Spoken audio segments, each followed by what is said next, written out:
Welcome, ladies and gentlemen, and good afternoon. Welcome to this EBRD Agribusiness Talks. My name is Gianpiero Nacci. I'm the Acting Director of Green Economy and Climate Action at EBRD, and I'm very pleased to be here with you today to discuss an extremely compelling topic. It's about decarbonizing the food, the agri-food value chains, and what is the role of private sector. I'm joined today by a very distinguished, very exciting contributors. We have presentations, we have a panel, so I'm really looking forward to the discussion. Let me start with a small kind of a note to set a bit the context. We know that global food production is a major cause of climate change, a major contributor to greenhouse gas emissions, depending how you count it, directly or indirectly. Between 20 and 25% of global greenhouse gas emissions can be associated to food value chains. At the same time, the increasing temperatures, the risk of extreme weather events, and also the changing weather patterns will have quite severe consequences on the global food production and have the potential to disrupt severely the global value chains. This at the time when food demand is growing and competition for land use becoming more intense. We know also that, let's say, in the context of the climate policies, the climate strategies that countries are developing, think about the national determined contribution, the role of the agribusiness is increasingly looked at, both from the contribution in terms of greenhouse gases, but also from the climate resilience perspective. So today we want to discuss how to engage in the green transformation and how to capitalize in greening agribusiness. How to then identify the right green investments and who bears the cost of sustainability and climate change mitigation. So this series of webinars that EBRD is organizing, we tackle these questions and give the opportunity to practitioners and businesses from across the agri-food sector to share this perspective on greening and sustainability. Just to anticipate some of the next talks, during the next event in this series, we will present the finding of a study that was conducted by FAO on carbon neutrality, and we'll keep you posted about the date and the time.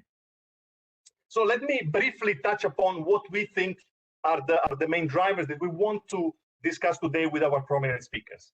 I think we want to identify and discuss around the key driver of decarbonization, and we will approach this from the prism of the main stakeholders, the consumers, the companies, and the investors.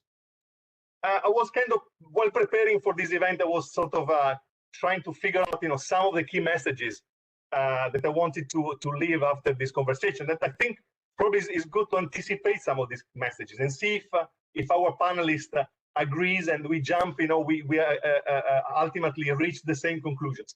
So first message is that prioritizing decarbonization in the EBRD country operation, we think is key to keep the business part of the evolving global value chains. The second message is that if not perhaps in the very, very short term, decarbonization will become mainstream very soon. And the financial sector can become a major driver to support this transformation. And the third key message is that reducing environmental risks to operability and profitability of companies is a key element to ensure the long-term survival. There is also perhaps a fourth point to make, to set a bit the context of this conversation today. So, which is, what we want to discuss with the businesses in particular, with the private sector. So, is decarbonization an investment opportunity or not? And so, this is one of the key questions we want our panel to address today. Let me, before opening the floor to our distinguished speakers, let me give you a few housekeeping considerations. First of all, this event is recorded, and the recording will be made available online. And all the questions to the participant, please, should be formulated, submitted through the Q&A box. And we'll try to answer most of them, if not all of them, at the end of the webinar. The webinar is expected to last for a couple of hours. We have a first session with 2 presentations. We'll have a 5-minute break, indicative after 40 minutes, and then we'll have a panel discussion. So without any further hesitation, let me present the first intervention.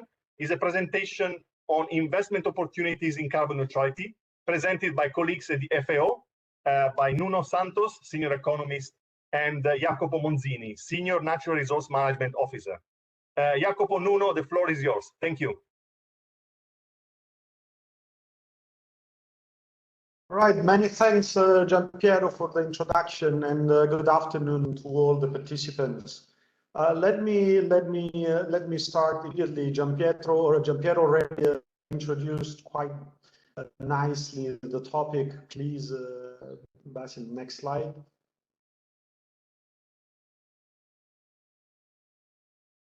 Okay, so during our intervention, we will go through concept of carbon neutrality, data definitions, then we'll move to decarbonization investment examples, and then we will analyze a bit and get into the details of what really carbon neutrality and decarbonization entails. Next, please.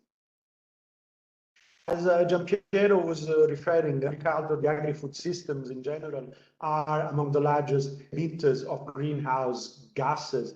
Now, if you think, just to put things a bit in the context, only the dairy subsector is emitting almost as much greenhouse gas emissions as the aviation and shipping industries combined. Now, these are two among the biggest emitters.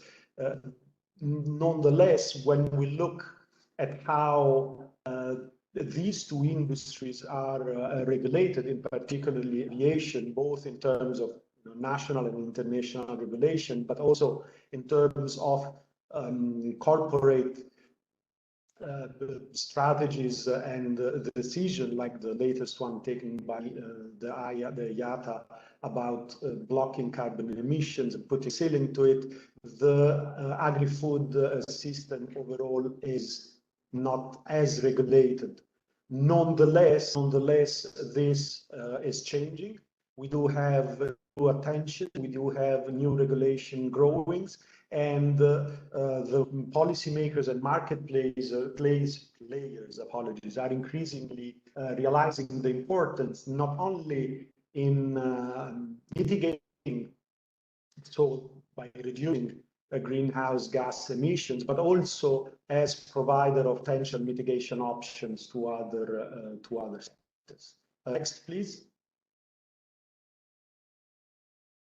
Now, as I was saying, food systems are recognized to have a major role in reaching. I mean, if we want to meet Paris 3 agreement, if you want to meet the targets of Paris 3, emissions must be reduced. This is globally recognized, as we were saying.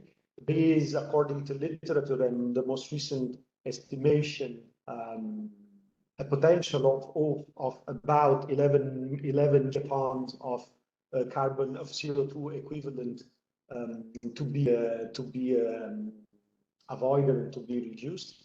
And as I said, it's globally now starting to be recognized as one of the sectors where not only adaptation action should take place, as also Gianpiero was mentioning, the agri-food system, agriculture, and the agri-food sector is probably one of the most impacted by the adverse impact of by the adverse effect of climate change.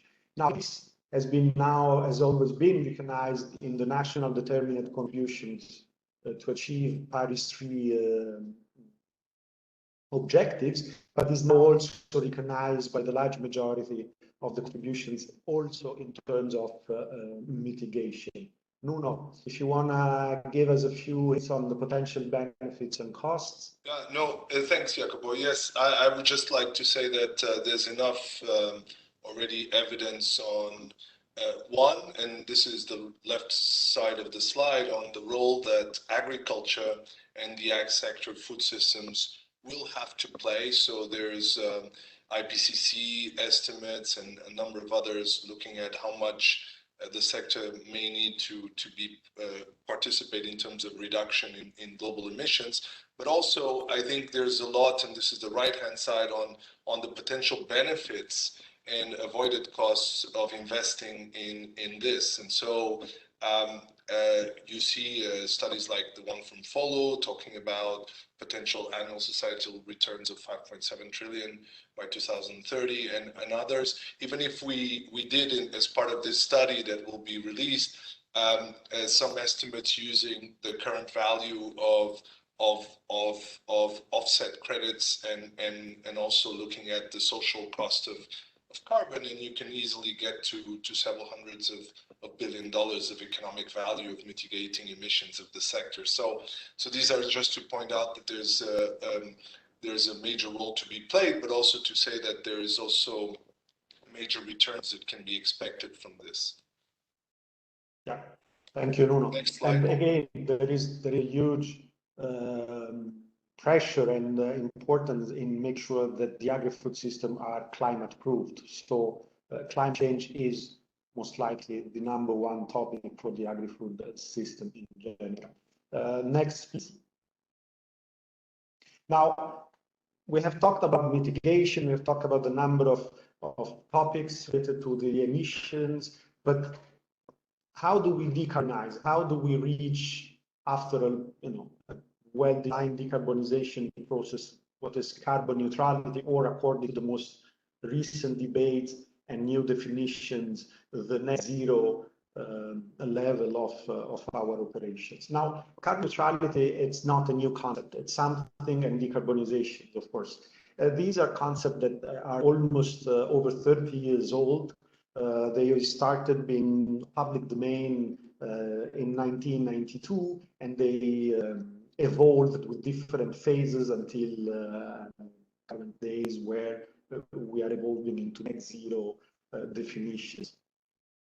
Now, what we have in our report, we have looked at most of the, of all of the available definition, as you will notice in the report, but also you may have noticed in literature and in general in the media, there is a number of definitions. So our report decided to concentrate on those that appears the more complete and the more generally accepted, which are the one provided by IPCC and the one provided by the PAS 2060 standard.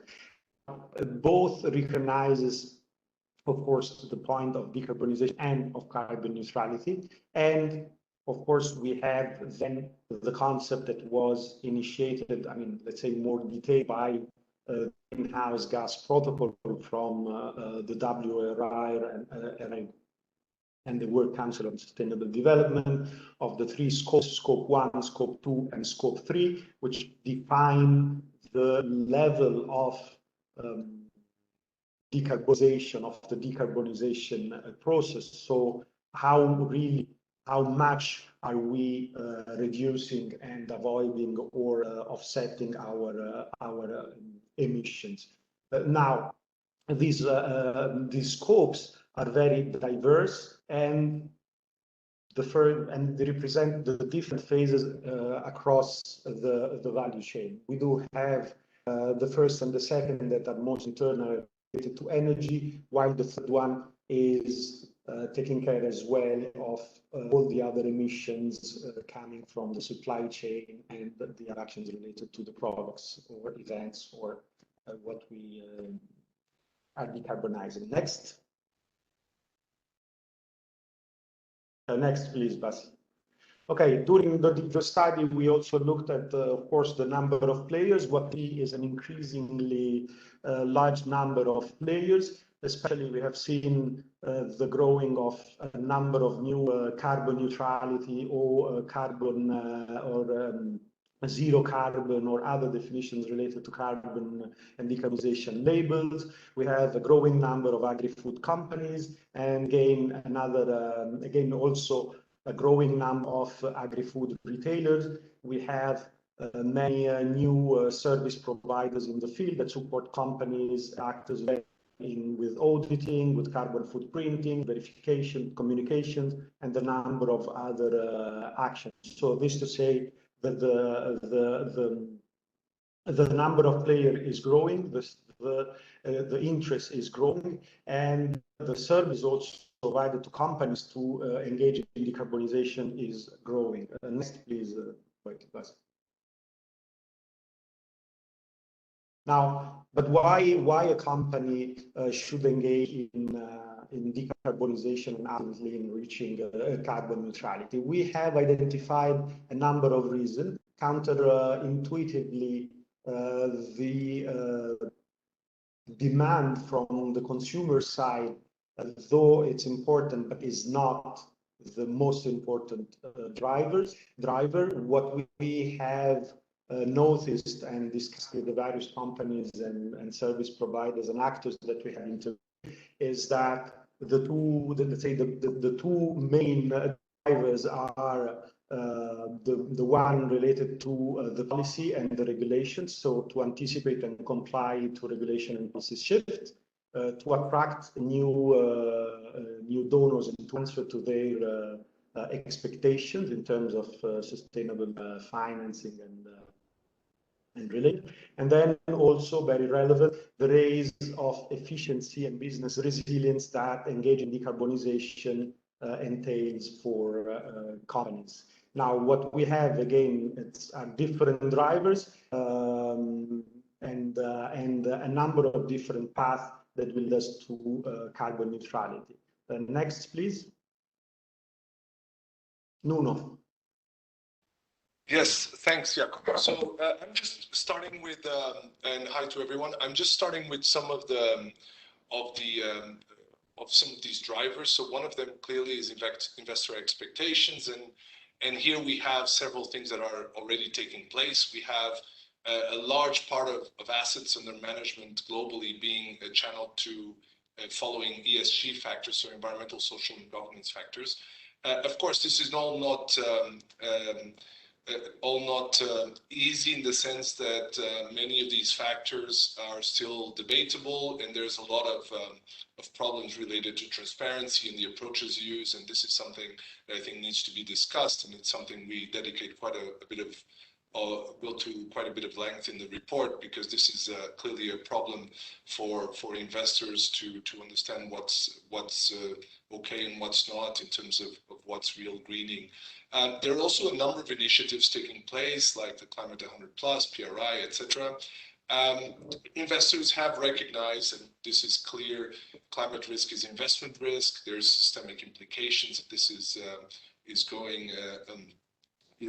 something that is clearly already being priced to some extent, and there's demands from companies to explain and to disclose climate risk. We see transition finance on the rise, and this is about we talk about bonds, green bonds, and all sorts of instruments like sustainability-linked loans and the like, and these are also very interesting because they provide different. They have different pros and cons for the companies in terms of flexibility of the use of proceeds, and this is something interesting to explore. And we're also at the stage where global carbon markets have reached above 200 billion. Of course, that's really driven by the EU ETS, which is 90% of this, and excludes the ag sector. And also interesting to say that carbon prices in Europe have reached an all-time high. The China ETS is supposed to start this year. And of course, the voluntary side, which is extremely important for all these companies we're talking about, is still in the order of about $300 million a year. So next slide. So beyond this hype of investors, of companies making announcements, what we find is that there's a lot of problems that have to be considered, both for companies, but for policymakers and for institutions such as FAO or EBRD that want to drive this process and have results. So I think the first one is that the costs can be high, and this is something I'll just have a slide on that afterwards, after this one. But they can be high, especially for smaller players, for SMEs, but also depending on the business model, depending on where, on which supply chain we're talking about, the complexity, the number of actors, etc. There's also limited data to inform LCAs in many cases, life cycle analysis, that's what LCA stands for. There's also poor governance and proliferation of standards. So this is something that was already highlighted in the slide that Jacopo presented on just the stakeholders, because we see there's a lot of actors in this space, and so there's a lot of standards, and there's often a difficulty for companies also to identify what to follow and what is really acknowledged as being credible, transparent, etc. And so there's risks into making some of these choices. There's also linked to that the proliferation of labels. And labels, this is not new. We have had eco labels for a long time. Now we also have the carbon labels. And I think this is something, of course, that creates problems because consumers don't understand what they are. They don't understand. There's a bit of a confusion, and this also creates problems in terms of valuing carbon and being able to tap into the consumer as a driver for this. I have to say on the consumer that as a driver, it is a bit specific, because what we found is that consumers seem to be important in specific value chains. So if we talk about specifically niche markets and more sophisticated populations in terms of wealthier, etc. But by and large, the companies do not seem to think that all consumers would be immediately short-term be able to pay a premium, let's say, for carbon. So this does not seem to be sort of one of the highest ranked drivers for companies to engage in this. Also, there are issues with green infrastructure and technology. So, for example, companies that want to have global operations, they want to green, and they don't have in certain locations access to green energy, for example. And so this creates problems. So, but this is also particularly a problem for smaller players, and in specific locations and geographies. Finally, also the access to finance, which I mentioned before as a driver, and I started talking about it. There is a proliferation of rating agencies. You find very inconsistent disclosure requirements, and you find even contradictions, and this creates problems in terms of how investors can access correctly companies whenever they want to invest, both in terms of risks of climate, but also in terms of what they're doing about it. Next. So on the costs, we have looked through some modeling at small and larger companies in the sector, and we use 3 sectors: tea, pork, beef, which are totally different in terms of the emissions profile. And there are 2 things that we highlight with this: is that, of course, smaller companies would face much relatively higher costs already in terms of comms, validation, quantification of emissions. So, and this can be quite an issue for them. But also, there's another interesting factor, which is on the offsetting side, that if we take some of what experts would consider in sectors such as beef, for example, and this is the right-hand side of the right-hand side graph, sometimes some of these reduction options, like in the beef sector, could be much more expensive compared to just offsetting credits today. And this is, again, a very interesting thing, because we go into that in the report, that there's quite a big range of credits out there, and there's also maybe a case for countries to also develop higher quality credits locally to help companies have an incentive to do it locally and add that to their marketing of their products. But definitely what's interesting as well is that some of the credits that you see up to $10 a ton, etc., they're much cheaper than some of these technologies that would enable reduction. So in this, there needs to be a nuanced view as to what extent companies should be pushed to reduce or have incentives to reduce, given also the alternative of buying credits. Next.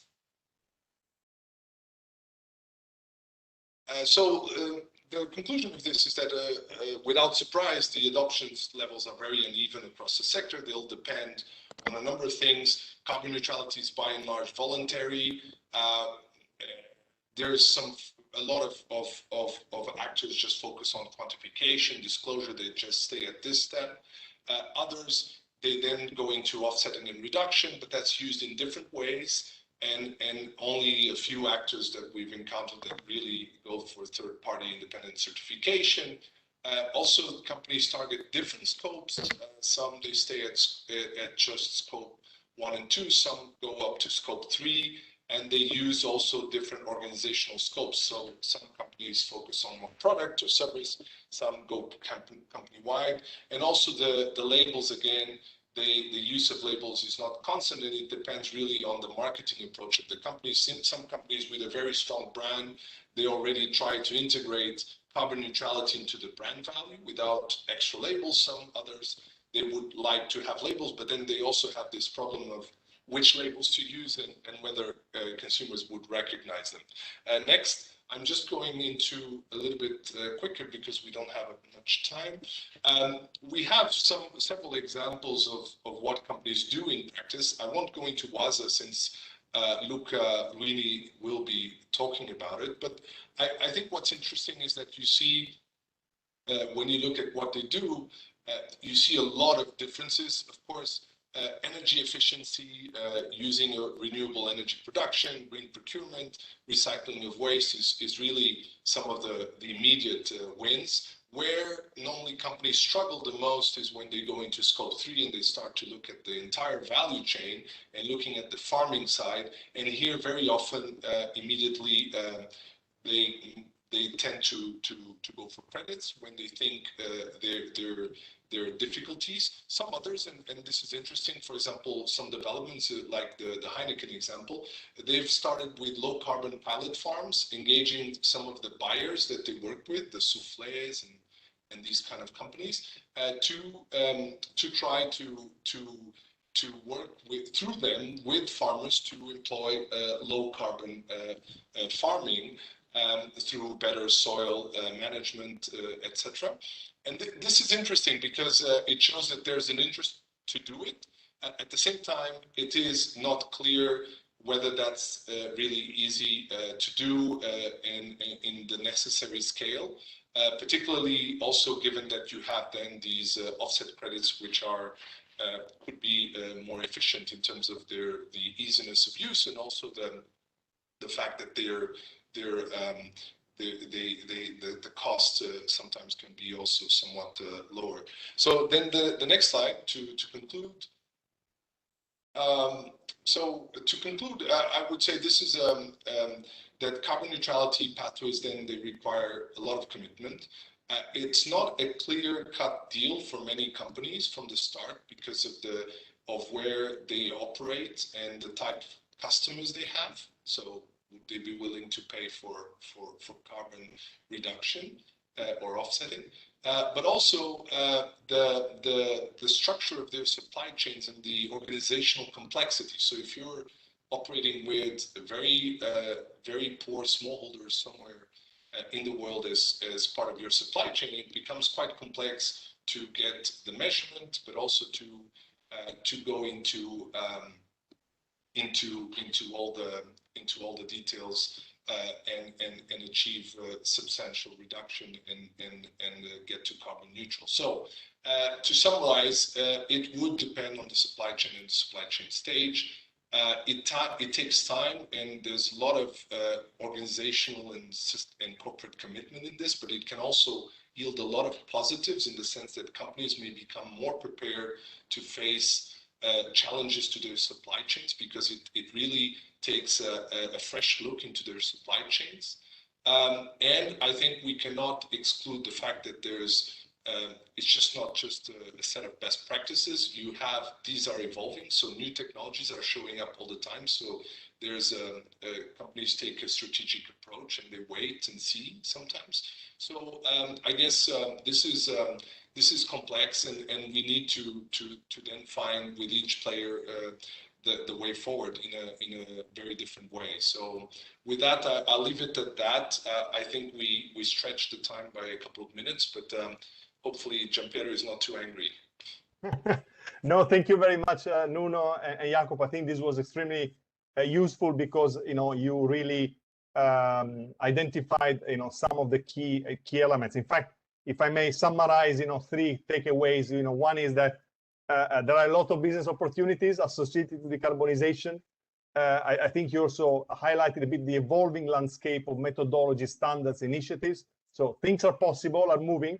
And I guess maybe the third point is that there is, of course, an issue of data, access to data and information, and the capacity to process this information.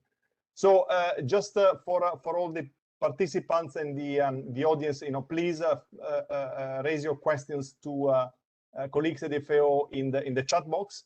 And I would like now to move to the second presentation. We have the pleasure, we're delighted to have with us today Luca Ruini, who is the Vice President at Barilla Group, responsible for health and safety, environment, and energy.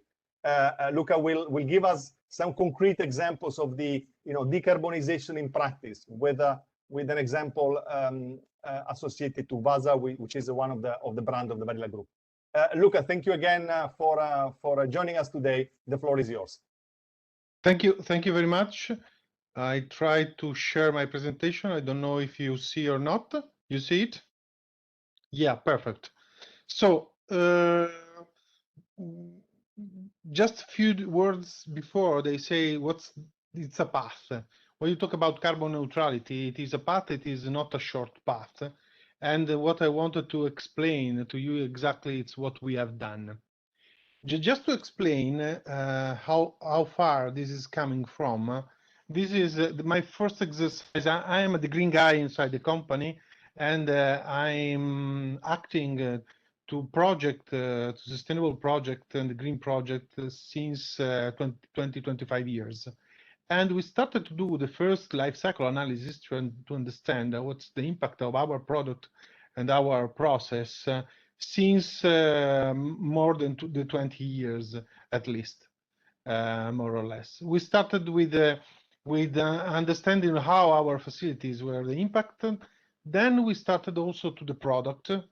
And what's quite interesting, because the first time that we have done this, in particular with the pasta, we have a pasta and bakery producer, when also the easiest to understand it was to look how the environmental impact through the supply chain and through the life cycle analysis of a pack of pasta. And what came out, it was quite surprising me more than 15 years ago, was that the biggest impact was in the cultivation phase and in the cooking phase, not how we produce, how we pack it, and how we move from our plant to the consumer. And more or less, we can say that 40% it is in the cooking phase, 40% around the agriculture phase, and 20% for all the others. This was the reason why we decided also to start to make calculation, but after a while we decided also to decide to the way, the rules for the calculation, because when we talk about this kind of topic, you have some rule to make the calculation, and you have the data that you need in order to calculate the impact of the product. And this was the reason why we started to develop an environmental product declaration, first with some product, in order to have a public available certified calculation of our product. And we started with pasta, of course. But after that, I decided to have a system in order to, in an easy way, because we have a lot of product on the market coming from different parts of the country. We are plant from the United States to Russia, passing through Italy, obviously, because we are an Italian company, but also France and Sweden. And for this reason, we decided to make this kind of models and to start to collect information about our supply chain. So there's also at the European level started this kind of exercise in order to have some way to make a calculation that was common in Europe. And only in the last part in the last year, we started also to approach the carbon neutrality. But If the other part was linked to a more technical issue, I want to say, in the last period, and this is an example, the brands there was a request from the brands in order to how to talk about sustainability for the brands. So not only company, as happens in the last decades, but starting to put inside the identity of the brand this kind of topic. For this reason, the requests was coming to make the exercise with Vasa. Vasa, it is our oh, it works or not? No. Let's do like that. How to move? Sorry, I'm not able to move the here. Sorry. Yeah. Sorry on that. So this is the reason why we now have on the market about 75% of our product in volume that it is covered with a published, quindi public available environmental declaration. I think that there are no other company like for sure in the food company that have public available data certified on that. And you can see that the complexity that behind that it is quite complex because we have more than 1,000 of database model in order to manage all the things, because the durum wheat or the soft wheat that's cultivated in the southern part of Italy, it is different from the northern part, it's different from the United States, or which part of the United States, or for Turkey, just to make an example. For yeah, it works. Yes, this is a typical example of the results, and you can see that the higher impact it is both in the durum wheat cultivation and in the cooking phase, where the other are quite low. And this is a big difference between country to country. In Italy, it is the lowest. If you go in the United States, it is quite higher.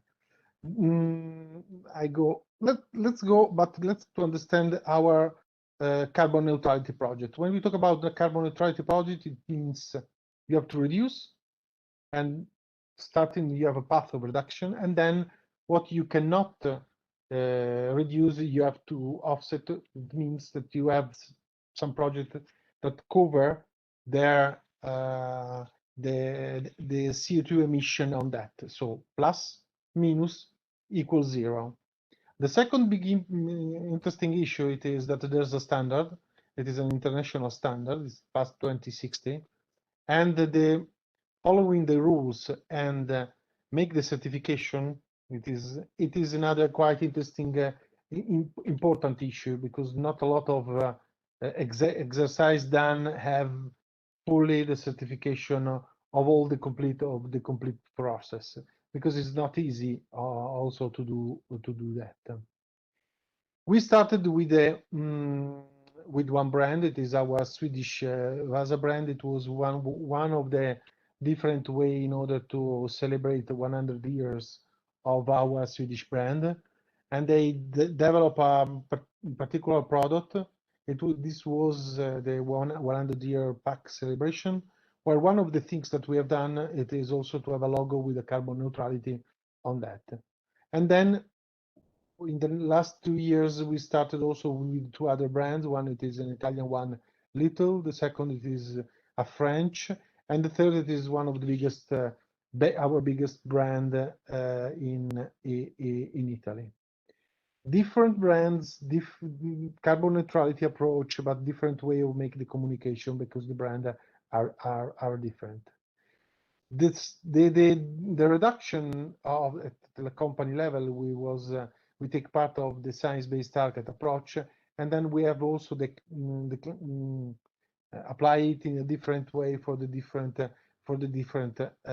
situation. Let's go inside the Vasa. As you can see also here, the path it is quite long. We started to have a 100 years pack celebration, and then that was the most important, but we started far away with a lot of environmental topic approach.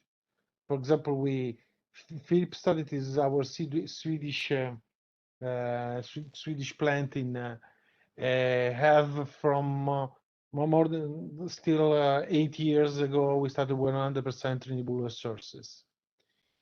The most difficult things that we have done, as it was when I started this kind of project, I say, hey guy, to the team, there was, from my point of view, not the problem to make the calculation of how will be the CO2 emission of the BASA.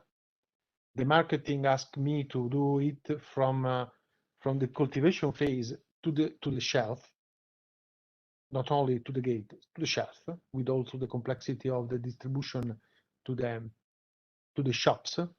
But the most complex issue was to find how it's possible to put a logo on a pack. This because this kind of product, it is not only a Swedish product, but it is a product that is selling in more than 40 different countries. So when I started this exercise, I said, calculation from my point of view, it is not an issue because I have more than 15 years of way of doing calculation of CO2 emission, completely different approach. If you are the first time, you have to do that because consultants say you take at least two years if you start from green field in order to make this kind of exercise. But the way to find a simple logo to put on that was the more complex issue that we had. We have to find to use something that was legal accepted from the different country where the legislation is completely different, and without a standard how to communicate, because the standard for how to make calculation, and this was the easy part, this was the past 2060. If you can see, as normally happens with the food industry, the impact of the production site was quite low, and it's quite interesting to see here that our Swedish plant, it is less than 2% of our footprint of the Vasa brand, and the German one that use also some gas in order to cook have a higher, little higher. But as you can see, the cultivation of the rye, because it is rye, or the soft wheat, it is in general the higher impact. And this is the reason why also, because we started also after some project. This is the graphics in order to explain at a marketing way what's the approach in order to make a carbon neutrality. We have to decide which is the perimeter from this case was from the field to the shelf. We make which are the reduction action that you have to do, energy, what kind of energy you use, the source of the energy, which kind of transport in this case. Then you make the calculation and the results, and what's the results, then it is offset with two different kind of project. One, it is more, I say, with rainforest protection, and the other more easy about renewable energy. Quite interesting to see that when we start to make this kind of storytelling, no difficulty to request about renewable energy, more request in order to understand how the rainforest it is an offsetting project on that. And also this is quite interesting because what we was expected for us, it is the opposite way. These are the logo. As you can see, there are 4 different kind of logo, different country, Nordics, because this is a Swedish product, in any case, quite interesting. Central Europe, CO2 neutral, CO2 compensated, or carbon neutral in the Anglo-Saxon markets. So this is a EU, as you can see, and also with all the recommendations, explanation put on the pack and put on the website in the different country. These are the 2 projects. We cover 8% of the CO2 offsetted with the solar panel, and only the 80% to the Madre de Dios. Obviously, It is protecting preservation of Peruvian Amazonian forestry. Different project, also different cost of the project, because they are completely different complexity and manage this kind of tool. But at the end, if this is more, I say, possible to talk about that, on the other hand, this was quite clearly easy understand from the consumer this kind of project in India. All the documents are quite relevant because all the certification, as I said, a lot of exercise was done from other company, but they are not fully certified. Certify the calculation, certify the compensation project, and they certify all the process from the calculation to the neutrality of the activity. And this all inside all the documents, there are all the information, the numbers that you need. The other example, it is Gran Cereale. The issue was in this way, approach is different, because in Italy, I was appealing the carbon neutrality. It was considered with the from marketing side and also from the analysis not quite interesting. Different in Sweden, because when we started this kind of project, just during the summer, there was the hottest summer never took, and for this reason there was a lot of discussion about climate change, and the carbon neutrality became a mainstream topic also in the newspaper. I remember that a colleague arrived with a central part of the Sunday newspaper that it was more than 10 pages talking about all this kind of topic. But back to this kind of exercise with the Boschi the Gran Cereale, the exercises was done in different way. There's an offsetting project, but in order to make the communication, we decided to preserve some trees in some part of Italy. Gran Cereale, it is an Italian brand. It is started from a biscuits, but now it is a real brand. So we decided that we talk about how we save some areas, and we decide which one. And on the other hand, because it is not possible to make the neutrality using some Italian national project, we decide to also to make in any case, using some credit that is coming from out of Europe. So in this way, we make the marketing topic. It is linked to how to save the forestry, but on the other hand, it is still a carbon neutrality. And this is in Italian. Sorry, but this is exactly which kind of talking we say. We help a forestry and link on that. And also we say that it is carbon neutral in any case, doing exactly the same exercise. The other one, the last one that we will talk, it is about a research. This is French bread. It was introduced during after the Second World War, when Americans arrived with a typical American bread. It's not le baguette, because le baguette is French, and this is a quite important brand in France.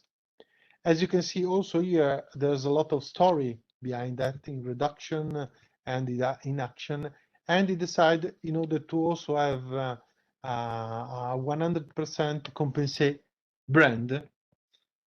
And also here in France, so this was quite interesting, because there's the discussion and also the project are moving quite fast.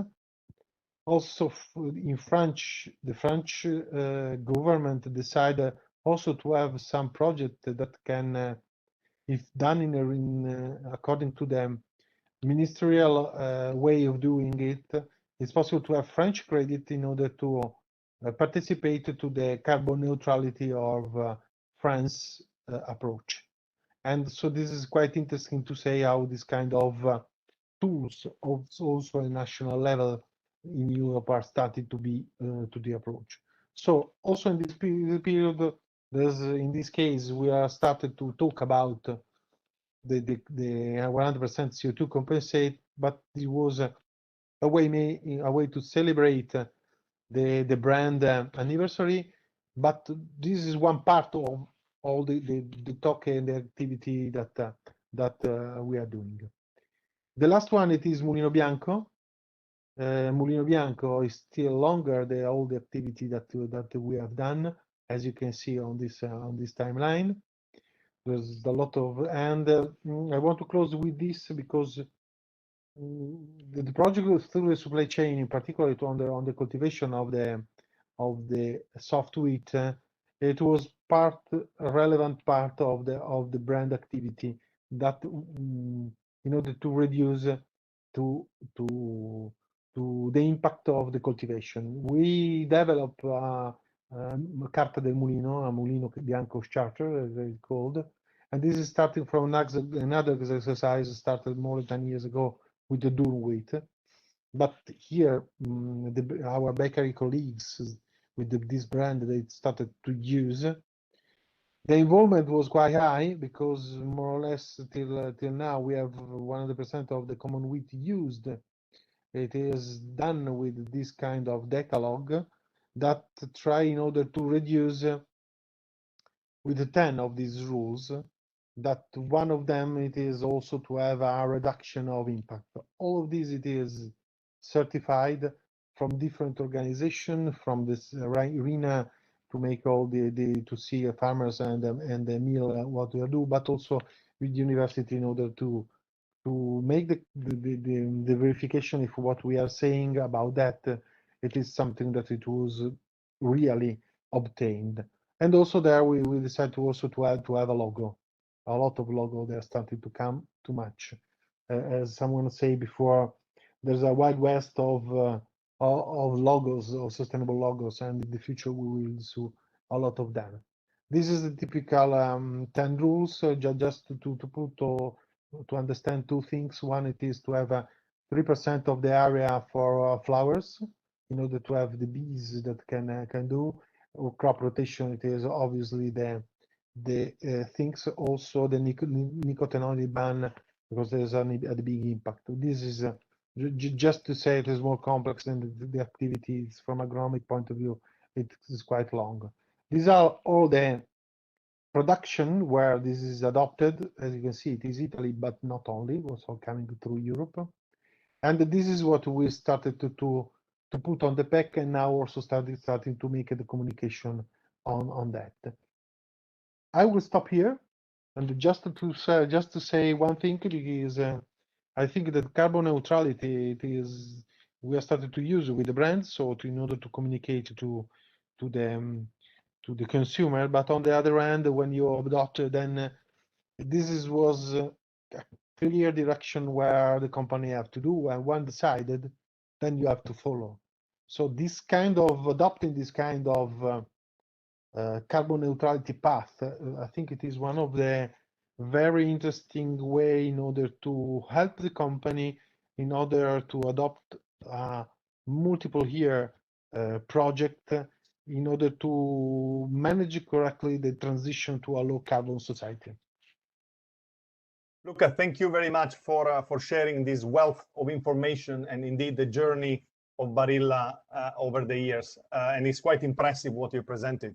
So again, I would invite the audience to submit questions through the Q&A box, and we'll try to pick up as many questions as possible later in the event.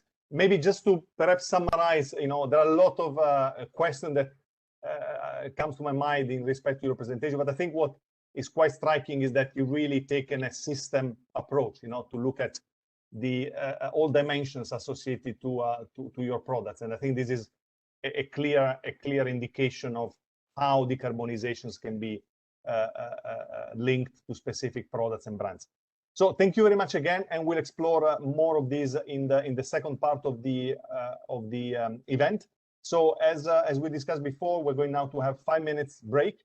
I suggest to start at 3 o'clock London time sharp, or 4 o'clock for Central European colleagues based with Central European time.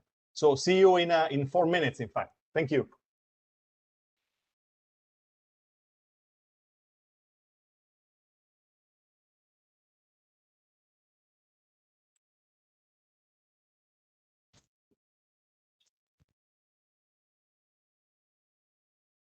So welcome back, everybody.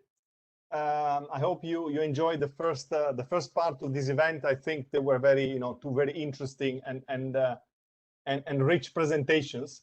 So I would like now to move to the second part and introduce our business panel, talking about opportunities and challenges in greening the food value chains.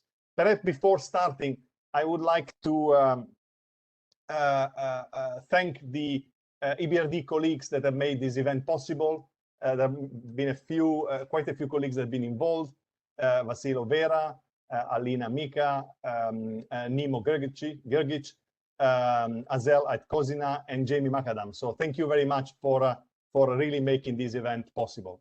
So let me start introducing our really interesting and diverse panel.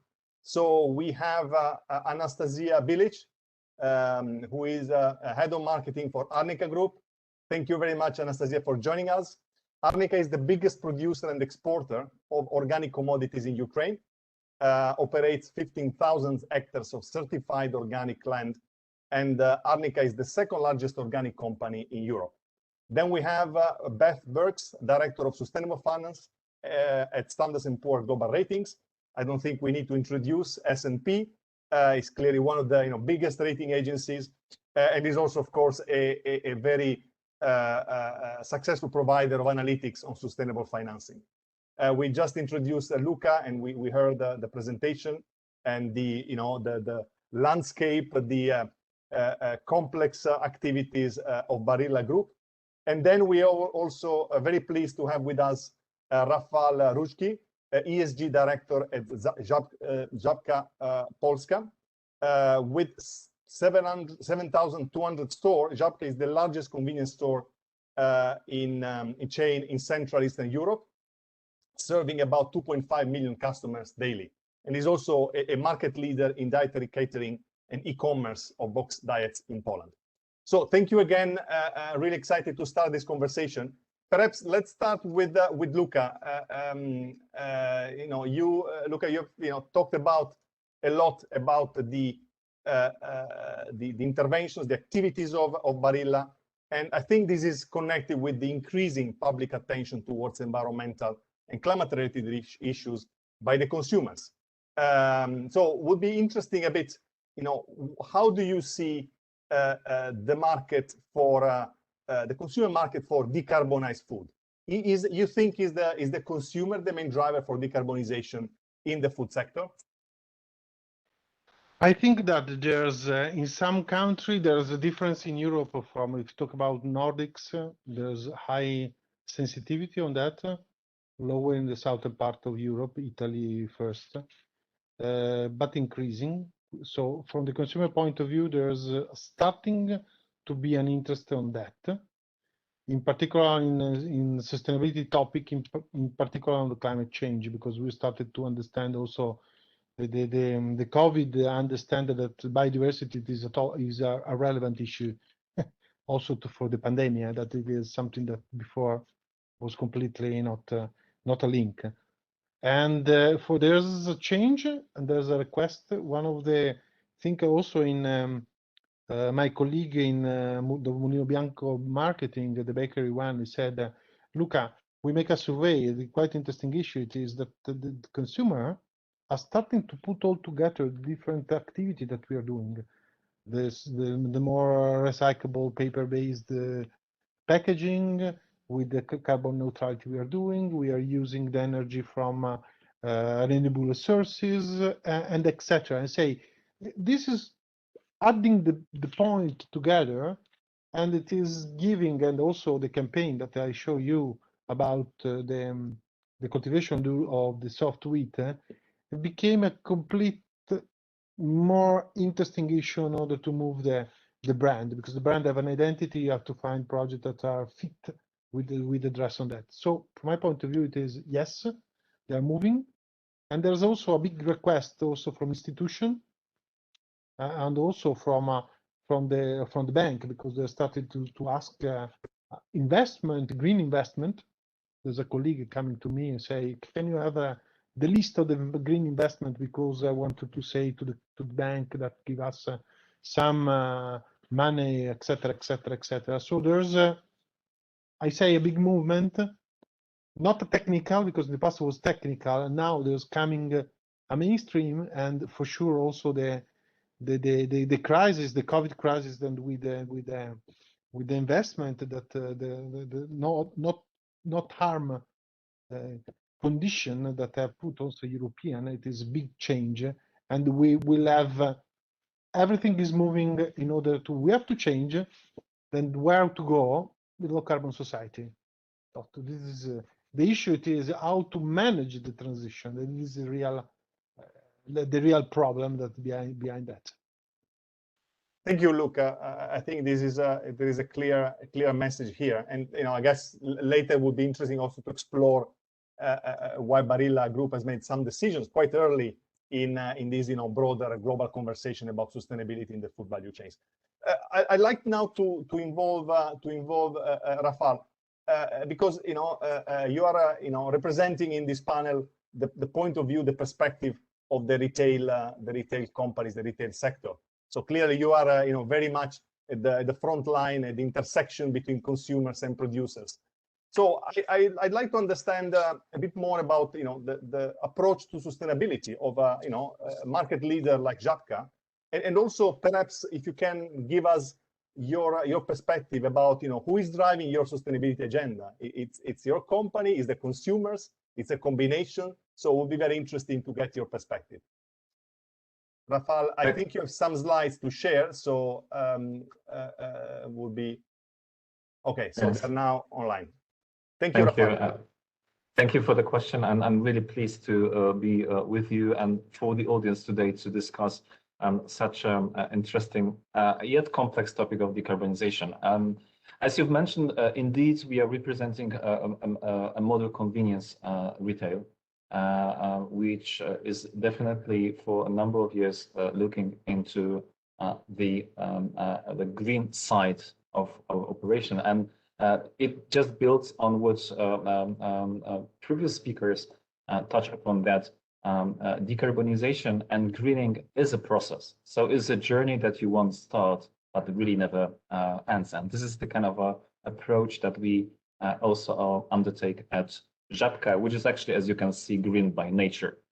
And we are in quite an exciting moment, if you can move on the next slide, that we've just completed our strategic process defining our new responsibility strategy, in which green part obviously is well represented. And what is quite important to mention that throughout our strategic positioning and treating sustainability and responsibility agenda seriously, we also make a commitment to our stakeholders and customers as well, that green and sustainable living is possible for everyone and every day. This is the kind of a promise that we make, and the decarbonization activities would be definitely important to undertake to actually deliver this promise. And moving to another slide, you'll see a kind of a complex picture. This is the shape of our sustainability strategy, in which we look at actually what clients, what our customers need, looking at a sustainable lifestyle, making sure that throughout our products services, they can live better and sustainable lives. On the other hand side, we are also looking how we make impact on external world. So we want to be a mindful business impact organization and also responsible one. This is the third pillar of the strategy. But it's not by accident that the Green Planet, the fourth pillar, is actually rounding the remaining pillars, showing the importance of the growth agenda and at the same time decoupling our environmental impact. So Green Planet as a fourth pillar is not least important and will help us actually to deliver the commitment.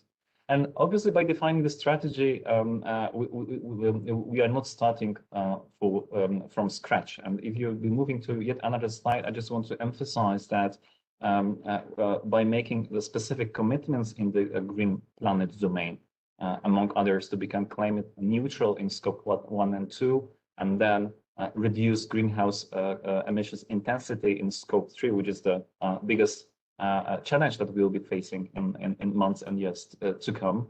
These are the commitments that we've defined for ourselves, but we'll be engaging our stakeholders to help us in delivery of those commitments. And this is important to mention that we will be faced as a businesses by those challenges, but then at the same time, we should look for various stakeholders actually to help us in transforming our operations. And we have not started from scratch.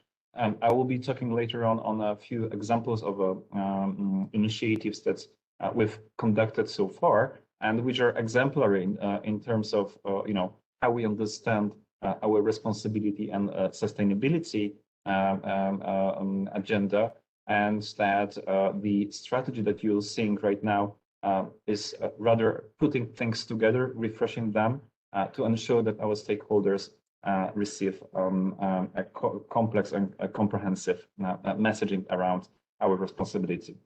Coming back to your question, who drives the strategic transformation here? I would say both. So I mean the customers for sure. We are really listen what they want to tell us. Very often we are also kind of trying to set specific trends to respond to the ever-changing reality. We are the first retailer in the country who set up a function of the head of foresight, because we want to better understand, what's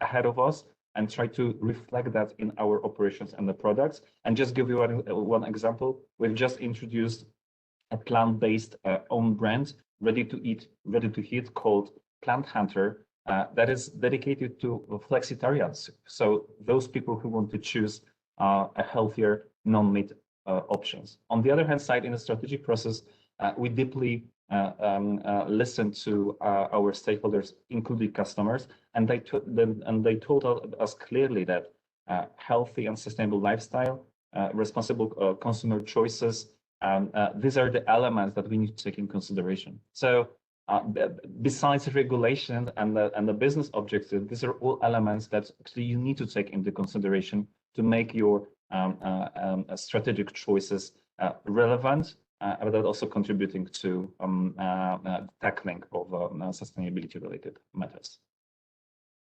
Thank you very much, Rafal. By the way, I like your hashtag aiming high. I think it's very relevant in the context of what we are talking about today.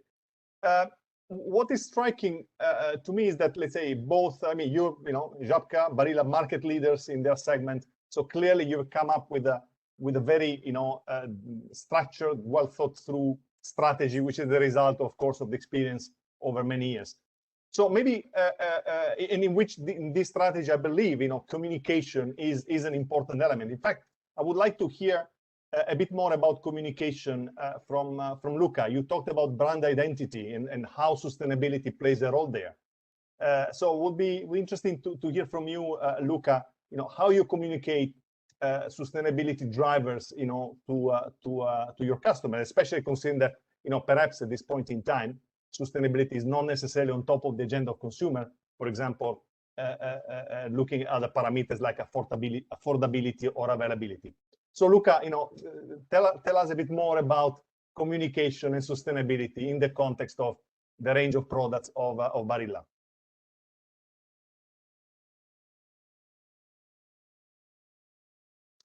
Luca, you're still with us? Maybe we can park for a moment this question, and I like perhaps to involve again Rafal, particularly in the context of the role of retail, along the value chains. Again, you are really at the intersections between between different parts of the value chains. And I would like to know from you how you interact, upstream and downstream, with the consumers, with the suppliers. So in the presentation from FAO colleagues, we also learned a bit the complexity of doing this work, what it takes to, for example, look at scope 3 greenhouse gas emissions. So can you tell a bit more the connections between what you do and your suppliers along the value chains? Absolutely. And if you could screen exactly yet another slide, then it will be easier to visualize. Yeah, exactly. So, it's not only defining our long-term ambitions and measurable goals, but also taking into account the specific activities that you need to actually plan, deploy, and make sure that they are then operational actually to reach this long-term goal, which is obviously GHG neutrality, as we define it. And as many retailers, once we calculated our GHG footprint, the biggest kind of a challenge that we have is all around scope 3, which is not a surprise to probably to all of you. And then we kind of decided that over the next round of activities, we need to actually take a deeper look in when exactly take action, what sort of abatement project to implement jointly with our business partners, meaning suppliers, but also other organizations collaborating with us to ensure that we can follow a well-defined decarbonization plan that is obviously being now developed with the SBTI. And we are the first company of our industry that actually committed to SBTI-based targets, which is also a great kind of endeavor for the organization. But also on the other hand side, throughout that, we want to ensure that projects that we are now actually working on defining, they will be the ones that would really help us in leading our way to GHG neutrality and other environmental related KPIs. So we are right now at the moment of actually engaging our key business partners and suppliers in this journey. So over the summer, we will be actually getting in touch with them and actually trying to define those initiatives. But obviously, it's not something that we just started. For a number of years, we've been engaged with our suppliers and business partners in various initiatives that actually drive efficiency gains, working on packaging and many other aspects that actually, at the end of the day, can be translated into emissions and hopefully limitations of those. So this is, as you can see once more, is a journey, quite a complex one, and I'm really glad that Luca and other colleagues presenting and joining today's meeting have shown that this is kind of a complex task to tackle, but on the other hand side, there is so many inspirations and good practices available in the market. And I'm only kind of in a position to say that look out around you and try to adapt also this experience that's coming from other organizations that actually are already on the way, not to reinvent the wheel. Thank you very much, Rafal. Very interesting perspective, and I can sense the complexity of managing these interactions. We talked a bit about the consumer side, which is of course an important driver. I'd like now to move into the producers, into the companies that, let's say, produce the food, right? And I like perhaps to involve Anastasia on at this stage. I think primary producers like Arnica, of course, you are one or two steps removed from the final consumer, so you can anticipate, or let's say get a sense of the consumer trends, but still you rely also, of course, on your direct let's say buyers, in respect to shaping your agenda and your activities. Arnica has been, very prominent. He's very prominent playing the organic, farming sector, and you're moving now towards decarbonization. Can you tell us a bit more about what drives you? What are the main objectives, and what really provides the value to your company, to your brands? Thank you so much, Gianpiero. I'm glad to be here, and thank you for the invitation. And I'm really glad to share our experience. And as Luca said, we are on cultivation side, and I guess that's the, as again Luca said, that's the toughest and the most difficult side to go and to go low carbon or zero carbon strategy. So yeah, Arnica currently is at a very early stage of decarbonization, but still we have like really strong drivers to go low carbon and zero carbon perspective. There are, as we said, already well-known drivers for decarbonization: the consumer, the nature, business, and stakeholders, namely clients, investors, bankers, and other partners. In the decarbonization project, we are mostly business-driven, and as producer and exporter of primary agricultural products, we see the following benefits for us here. Establishing our company as a carbon-neutral supplier of agricultural commodities will change our market positioning. What does this mean? New type of clients with the same decarbonization goals might become our strategic partners in not just in trade, but also in some joint investment projects. New types of products that might be produced from our commodities with carbon labeling. And that's again about reinforcement of our market position as a company who is producing primary products. And furthermore, decarbonization strategy could lead us to cheaper green financing and access to new sources of financing for our climate projects, for our climate innovations, and further carbon management activities.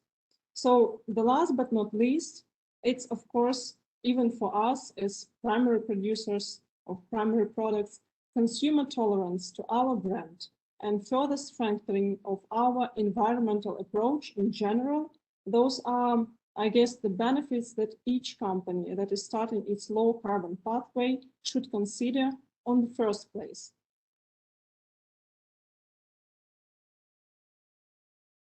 Thank you, Anastasia. Very, very clear. And I take a bit of a. It's interesting also that of course you're driving your strategy also in respect to your experience, in developing organic products.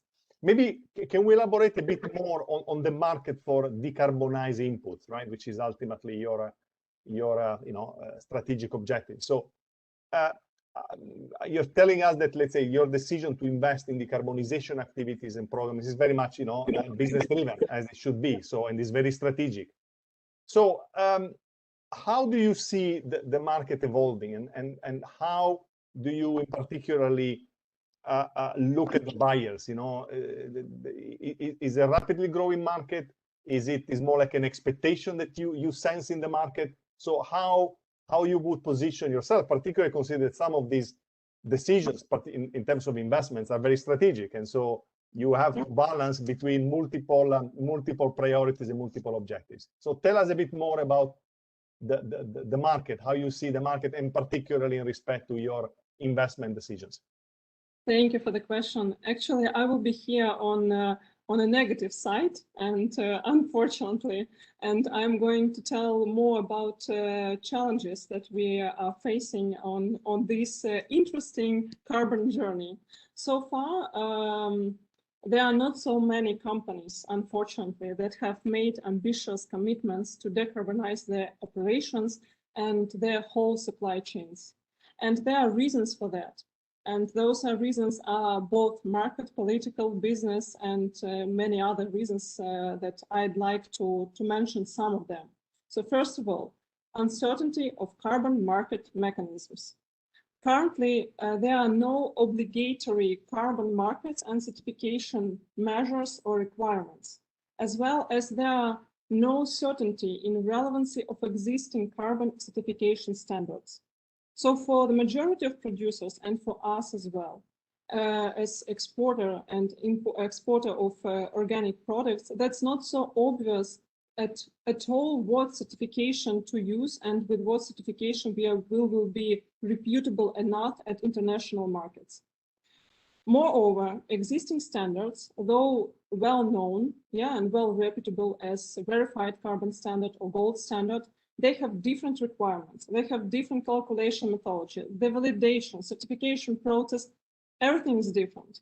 And that's another challenge for the companies willing to go low or zero carbon. They have to fit their teams, their time, their strategy to some particular standard. But what standard? It's also the question. And second of all, uncertainty of market conditions. So namely carbon price. Carbon price that currently shows very high variations between projects and at different economies even. Here price is a long-lasting story without scenario, but with lots of options and price makers. So from business perspective, the decarbonization project is not as clear as it wanted to be. The financial viability and sensitivity of these projects for us as producers and for us as those who are on cultivation side, it's uneasy to calculate, and the economic effect of such project is uneasy to assess.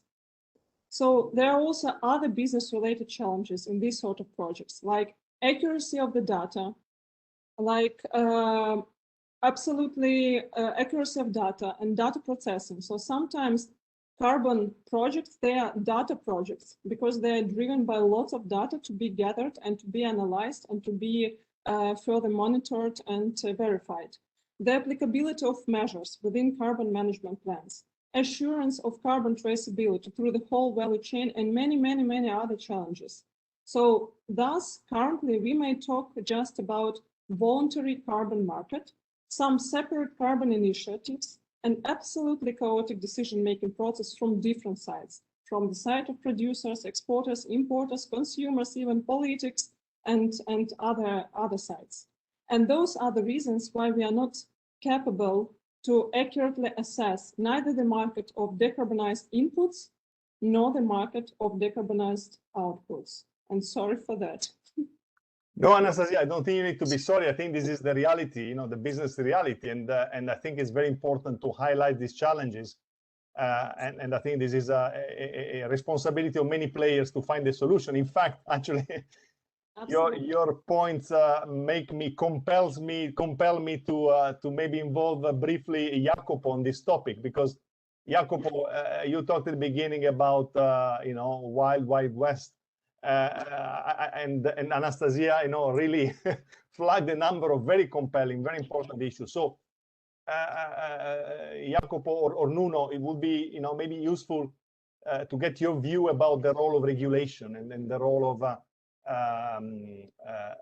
let's say, the policy framework to really drive better integration of markets and create the opportunities. Thank you, Gianpiero. I will start and then also give the floor to Nuno. Well, definitely, as you have touched on one of the weaker part. I mean, we do have an issue with governance. We do have an issue with different rules and different way to apply rules. I mean, this is mostly related to the fact that the market is, carbon, the decarbonization is largely voluntary, and only when you are listed and in Europe and a few other countries, you have to communicate your emissions. You're not really, and even in the context you are, there is a number of ways to address decarbonization. What we have seen is invest massively in which could be very good, but then it depends on the type of offset that you invest. So indeed, there is need for more regulation. There is need for a standardized approach, but things are evolved slowly. I mean, also Luca was making the example of France that is establishing own offsetting mechanism. So to basically slowly push companies to offset within high transparency of setting mechanisms, because not everything can be still yet reduced. So there is a movement in this will definitely happen, also because the value and the relevance of carbon reduction offsettings are becoming more important, and especially in contexts like the European or rather similar economies, because let's not forget that we also have China that is very quickly starting to regulating the carbon emission offsets. So it's the entire, let's say, global economic leaders that are pushing also in the direction of a more unified governance of carbon emission and offsets. Nuno, anything? Yes. Hi, Gianpiero, and thanks. So I think there are several areas of interest on the policy side. I would start with, and we go into that in our analysis, is that first, I think there's, of course, an issue of strategies and signaling to the private sector that you mean serious business as a policymaker. So this, there have been commitments, and we've seen the debate in that, and that goes beyond just agriculture, but specifically on agriculture and the food systems, we need more of that, and I think there's opportunities also with the national determined contributions, but also with country strategies and all of that for decarbonization. And I think the signaling side is very important, because then if people start acting, and as we've seen, a fear of regulation or anticipation of regulation is one of the key drivers. Another area, I think, is, of course, not only at national level, but at global level. So for this, also the international organizations can play a role, is the whole simplification and harmonization of a number of steps in this process. So we're talking about the methodologies, how to make it easier, more transparent, and how to have kind of common approaches that we agree may not be ideal, but at least they're good enough to start the process of decarbonization on measurement, on quantification, etc. I think also on the governance side of this, so who certifies, how to recognize certifications and all of that, I think there's a lot of work that can be done going up to the financial disclosure, and there are task force now working on this, and I think it's really promising if we could have more steps on that. There's been a lot of focus on risks and financial disclosure in the sense of risks for companies from climate, but I think you can also incorporate elements of emissions into financial disclosures, and this could be a step forward. Another area is that was mentioned already by some in this panel is, of course, how policies can help develop local carbon markets for projects. So and quality ones that also link not only in a narrow way to carbon, but also biodiversity and other benefits. And I think this can have a lot of beneficial effects in terms of tourism when connected to that and other things. And the final one would be that for some smaller players, and also for some instances, that could be also a need to support directly the costs of quantification and all of that. So I think you may need policies with support for specific food system players to help them kickstart this process. And I think you also need to, with policies, to help share best practices on technologies and knowledge. So this would all be kind of public good nature type of thing, and I think that's what policymakers should be focusing on. Thank you, Nuno and Jacopo. We've touched upon the side of the consumers. Anastasia, I think, gave a very compelling description of the opportunities and challenges for the producers. I would like now to shift a bit on the perspective of the investors and the financial markets. And I'm very pleased to have with us today Bert Burks of S&P. I assume, Beth, you have all the answers and the solutions to answer Anastasia questions. But I think would be interesting for us and for the audience, if you could perhaps, give us a bit more information about the perspective of investors, and what are the, instruments, the sustainability-linked instruments, and how they can drive investments. Beth, the floor is yours. Absolutely. Thanks so much for having me here today to talk about this very important subject. If you'd invited me about 3 or 4 years ago, I would be talking about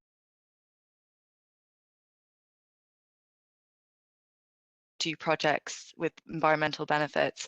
But today I'm here to talk about a new type of instrument that's cropped up in the last few years called sustainability-linked debt. So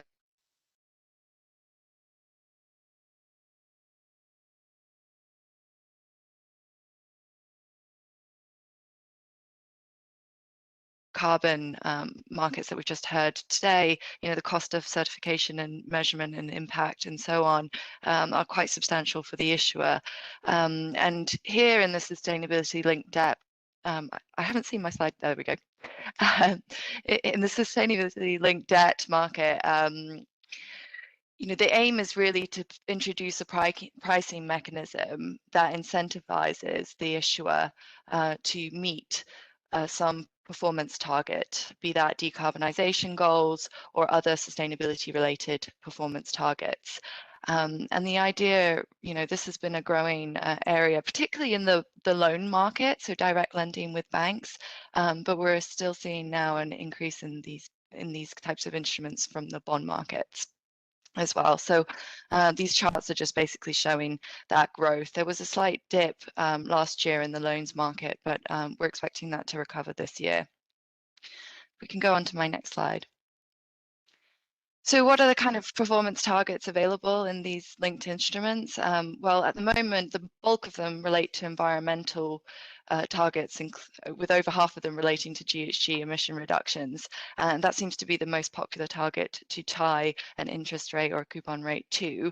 And really, but there is an opportunity to also tie it to social means. So we have seen in a few of the food and agri-food sustainability-linked debt, there's also been social objectives for farmers tied into these overall lending facilities.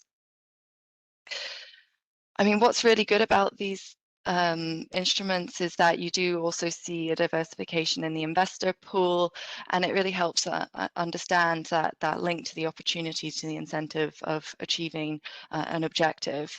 And what's more, you don't need to necessarily have a dedicated use of proceeds allocation project available. You can just tie it more broadly to your general financing, as long as it's linked to some sort of environmental or social benefit. If we go on to my last slide, please. So since I've talked a lot about these pricing mechanisms, I might as well explain exactly what these are. So there are 3 principal ways that these sustainability-linked instruments operate. There's what's called a benefit mechanism in a one way, and that's if you meet that target as an issuer, you receive a discount on the coupon that you need to pay for your loan, or the interest you need to pay back on your bond. You can also see that being received in an end of instrument life maturity with a cash premium right at the end of the maturity. So that is also possible. And the other mechanism is really a penalty mechanism, and that's if you fail to meet those targets. And finally, the third type is really that you have both, so that there's a benefit if you achieve your target and a penalty if you do not meet that target. So maybe I can pause there and hand back to you for further questions on these instruments. Thank you, Beth, and that's a very good overview of the how the market is evolving. I would like maybe to explore a bit more with you what you see as the benefits for from both sides, from the investor perspective, but also from the perspective of the let's say the companies that are taking advantage of these financial instruments. And I would like also maybe if you could touch upon a $1 million question, which is how we can also use these instruments in more risky markets, because today we have market leaders, companies that have invested in strategic tools and activities, to put sustainability and decarbonization at the center of their work. But clearly, if we want to make these instruments available to companies that maybe at the beginning of their journey, or they're operating in more risky markets, there is also always an issue, and a complexity. So if you can elaborate a bit on both the drivers, and then perhaps on what is your view on linking these instruments to more risky markets. Yeah, sure, absolutely. So on the driver side, I started this talk by mentioning the green bonds, and just to say that that instrument type is still growing rapidly as well. This is just a new type, which is, I think, offering investors a way of being able to track improvements in sustainability performance, and all of that. Understanding of the direction of travel is very important for investors.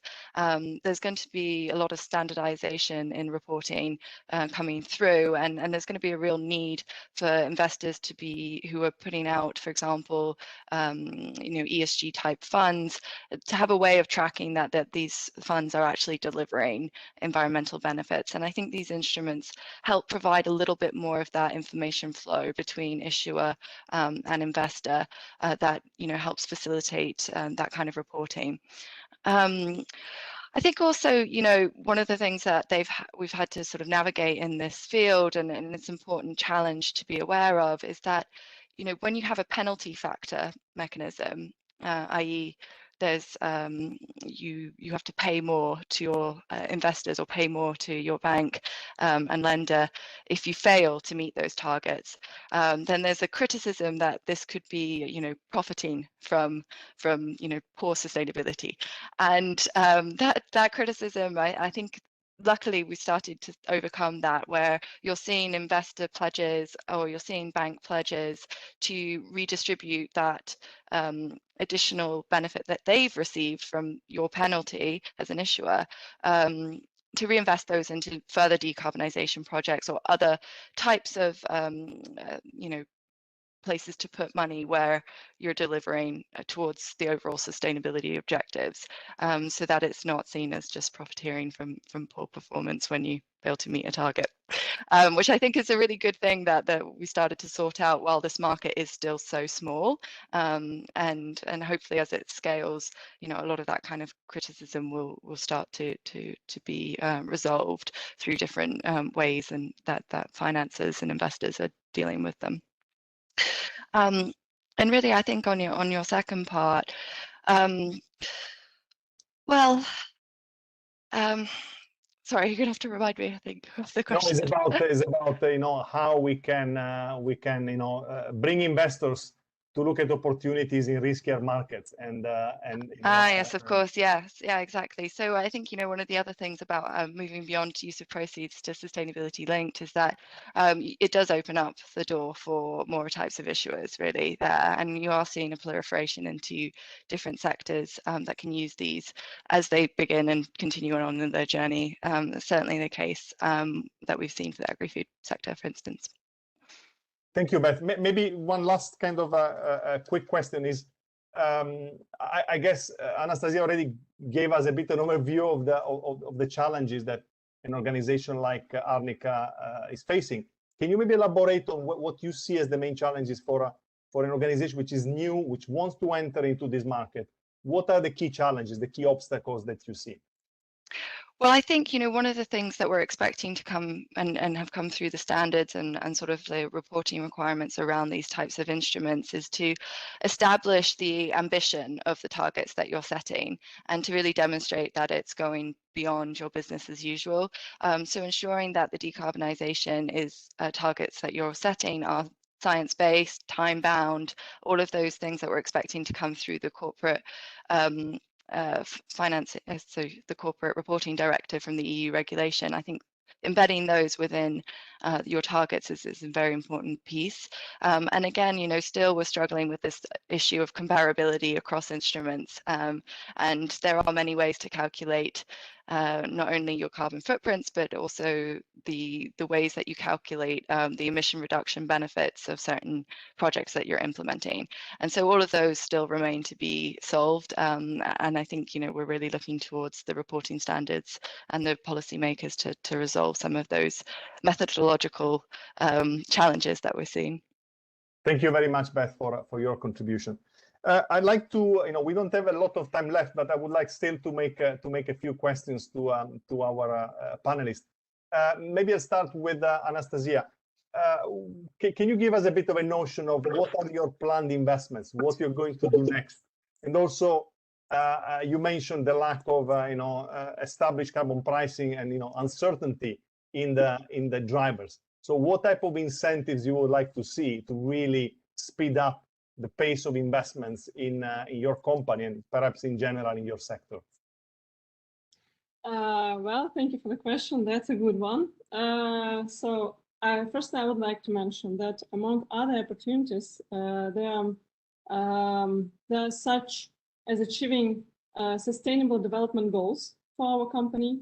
So when implementing such projects, decarbonization projects, it's also improving climate conditions, soil, water protection, biodiversity, conservation, and others which can be measured by emission reductions and removals. That's why decarbonization projects goes far beyond greenhouse gas emissions or sequestration. This project for us is about intelligent farming.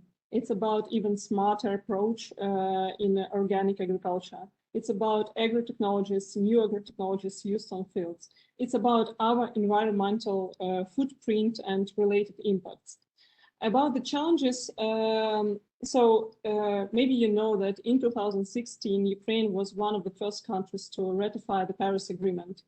Being committed to achieve Paris Agreement goals and being guided by national interest, Ukraine has a plan to achieve significant reductions in greenhouse gas emissions to 2030 and 2050. And this target is ambitious and demands high level of total investments for different sectors. Depending on various scenarios, the previous estimations showed that till 2030, the investment need just for agriculture are about 4 billion euros.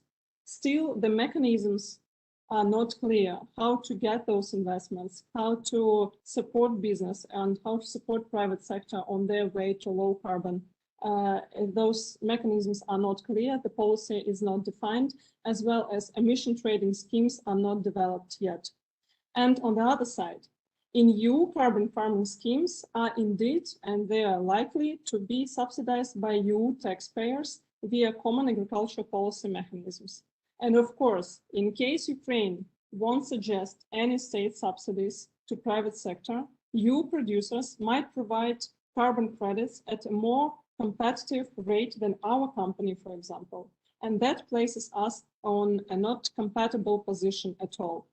But still, talking about perspectives, even though and understanding all those political and national issues, we expect at least several options of potential off-takers when it comes to trade the credits via the carbon market.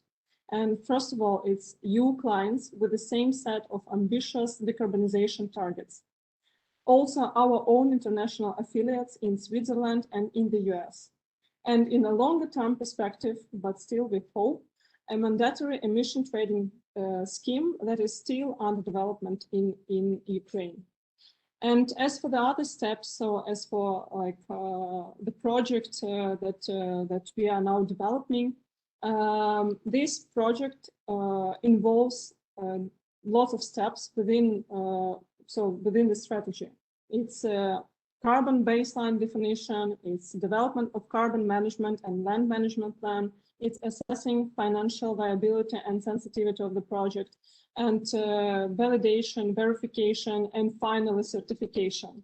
And for our company, I believe that after the decision to become an organic company in 2012, the decision to go zero carbon in 2021 has been one of the most sustainable decisions. But for most of the companies from our sector and from our experience, the access to financing is a defining question when speaking about low and zero carbon projects, because certification costs.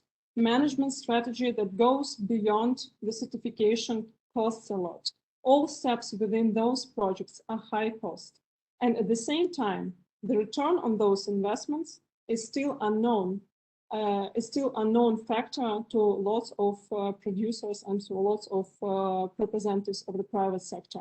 So we as a company see the necessity to suggest some maybe preferential conditions for financing and provide the access to such financing for small and medium-sized enterprises that are intended to start their low carbon and zero carbon interesting journey.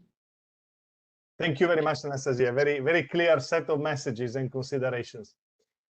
Perhaps I see there is a question from the audience for Luca.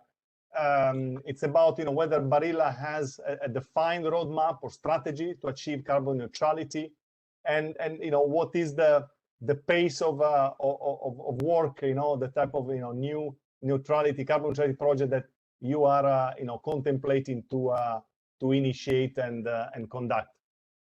We are making the exercise in this moment for 4 brands. We are exactly in this moment to define which will be the next step. Also because we have to try to understand what's the problems, what's the opportunity on that, and what are the constraints. And this.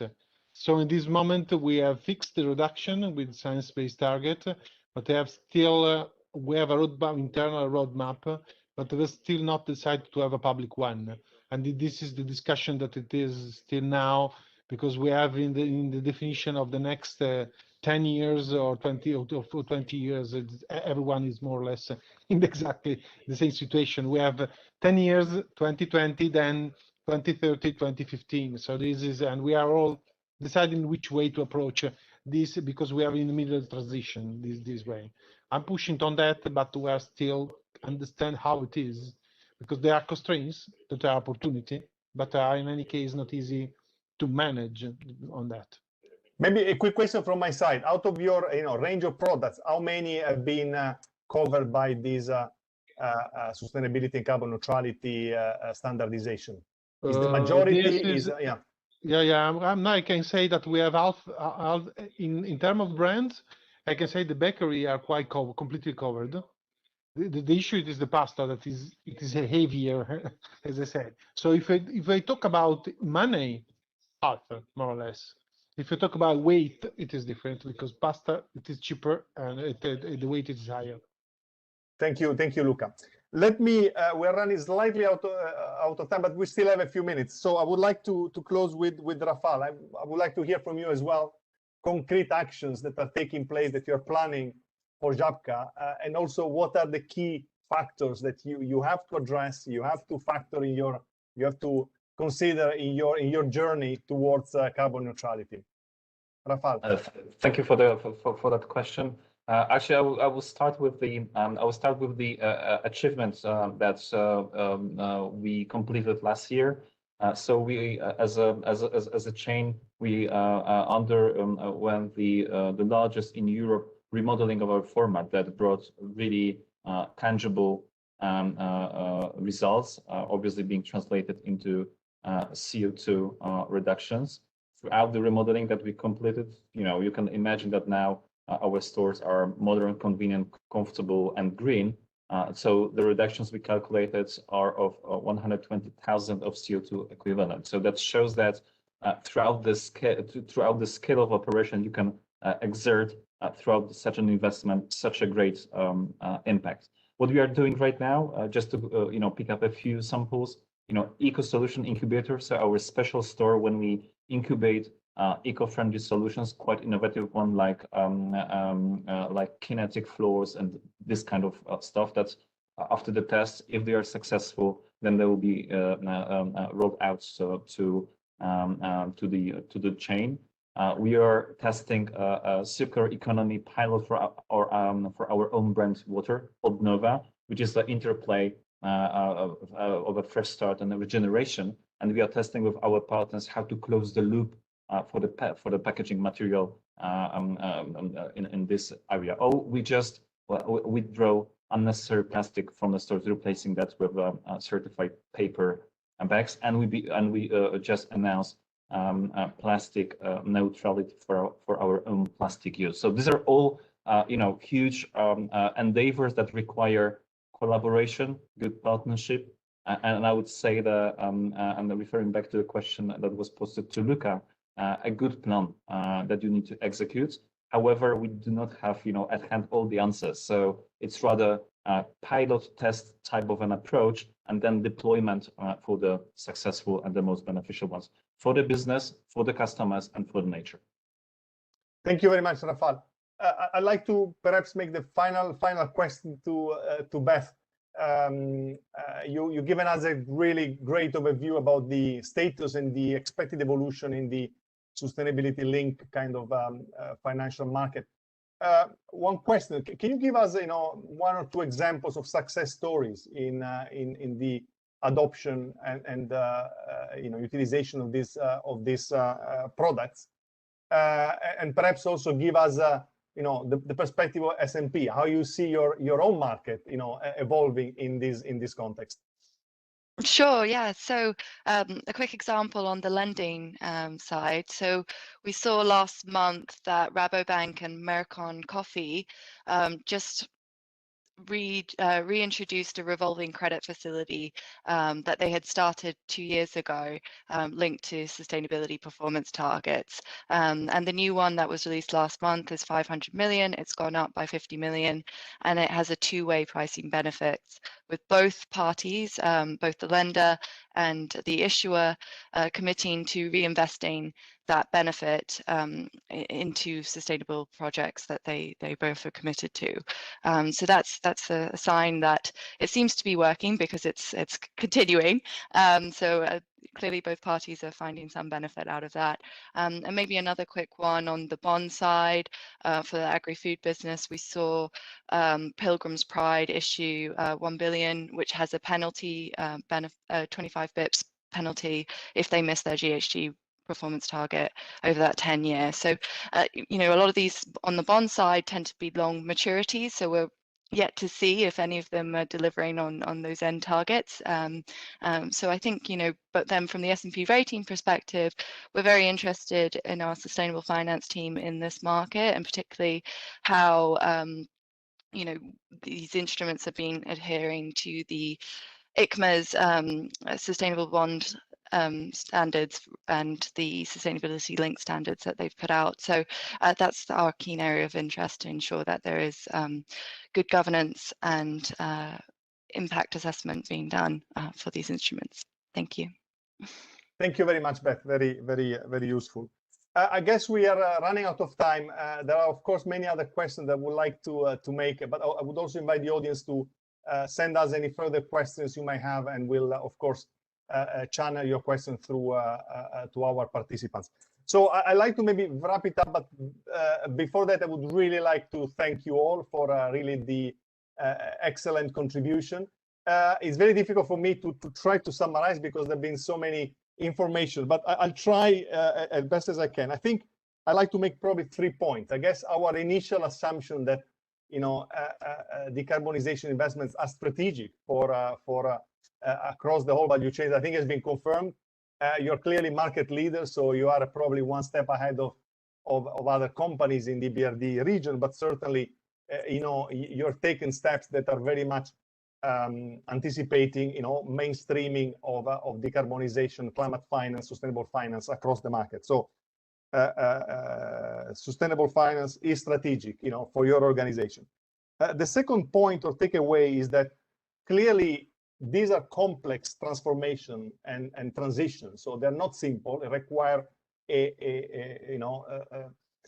an approach which is really taking into consideration all the elements. So the system thinking that you've applied in your respective operation is critical for building success and really pursuing these transformation. And I think the third takeaway is that there are a lot of remaining challenges. It's about access to data, availability of information, it's about the capacity. What you have described is quite complex to put in place. So there is an issue of capacity within the organizations. We've been talking a lot about regulation, harmonization, and also the uncertainty in respect to the actual business incentives. So I would probably summarize in these three main elements.